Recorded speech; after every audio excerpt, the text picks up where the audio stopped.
Hello, I'm Mark Anderson, CEO of Strategic News Service, and this is the second in our series of Fire TV presentations on the economy. And we decided to name this segment somewhat humorously, "The U.S. Economy, Is It Really Fubar?" And for those of you who are not in the military and have no idea what we're talking about, the last three words of Fubar, of course, are beyond all recognition. So what we're really asking is, are we in a situation today with the U.S. economy in which we aren't able to discuss intelligently, much less figure out what's going on?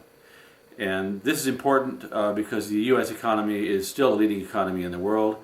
Despite all the growth in China and elsewhere, it's very important that the world and that Americans understand our own economy and be able to discuss this intelligently and plan intelligently for the future. So this breaks up pretty cleanly into three parts, and the first part is the most obvious part, the numbers part. Are the numbers right?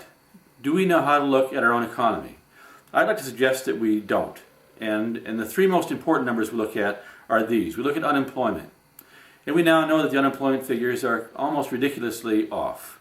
In other words, the people who matter the most are the people who no longer even register on the scale. Those people who have stopped looking for employment because they're so difficult to employ or because they have had so much trouble themselves in finding employment simply fall off the scale. They're no longer measured. So when you see the numbers, you don't see them at all. And equally important, and Robert Reich has brought this up many times, if you're working at McDonald's today and you used to be working at a job for $80,000 a year, that's not the same. But of course in these numbers, it's identical. So we have a big problem with these unemployment figures that look so rosy to some people. They're not rosy at all. And in fact, they look relatively poor today, and as bad as they look, they're worse. So that's our first problem, is how many people are really unemployed? We don't know the answer to that. And how many of them are underemployed? And we don't really know the answer to that either. The next problem is, if we look at inflation, inflation is the one figure that the Federal Reserve is most concerned with. And how do we deal with inflation? Well, first of all, inflation itself is misnumbered, I think. If you look today, the number is probably, depending upon who you talk to, held to be in the 2% plus range, according to government figures, which vary wildly, I'll add.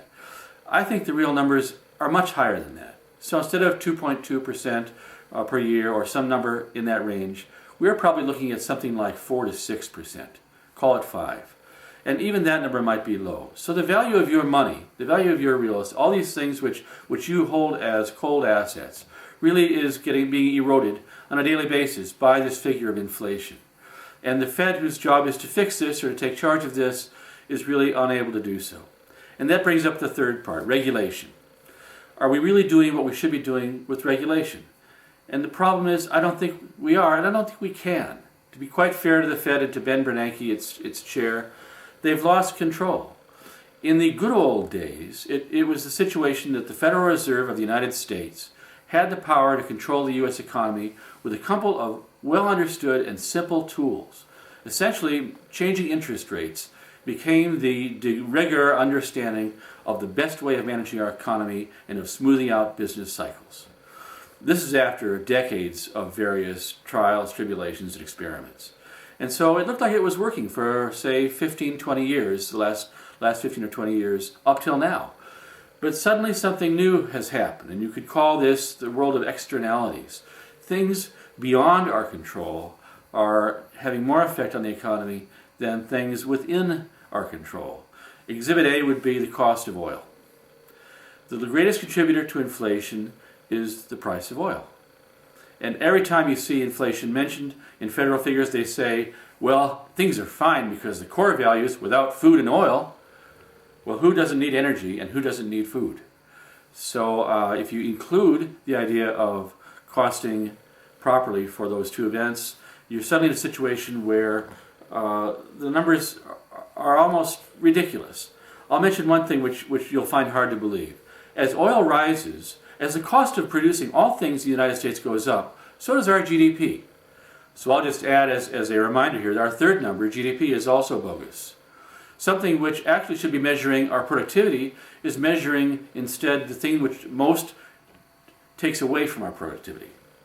So when you see a high GDP figure from the government, instead of feeling elated, you should feel as though you're being cheated in some way.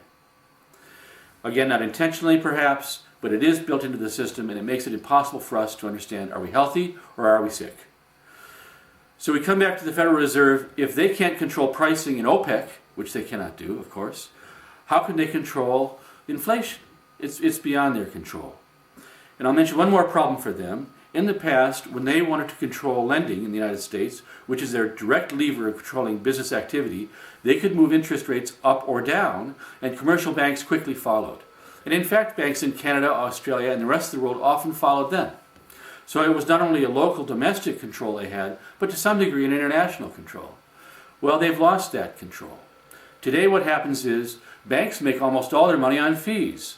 When they make a loan, the loan is sold 2 weeks later.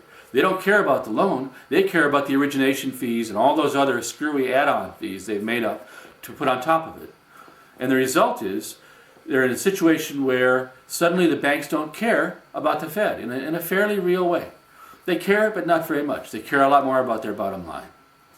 The result is the Fed can mess with rates up and down, and banks go their own way. We've actually seen this happen where the Fed has raised rates and banks have stayed flat or even declined in mortgage rates. So we're in a situation now where the Feds have essentially lost control. The numbers seem to be useless to us, and regulation in general is not working very well. What do we do? And I wish I could give you some great answer.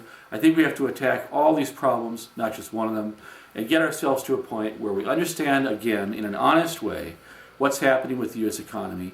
Can we give the Fed new tools, which are real tools, which will help them govern and regulate it? And can we get back to a time when we discuss this in a meaningful way and can make some serious plans? Until that time, I think we're out of control. Thanks a lot. My name is Mark Anderson. I'm the CEO of Strategic News Service, and this is Fire TV.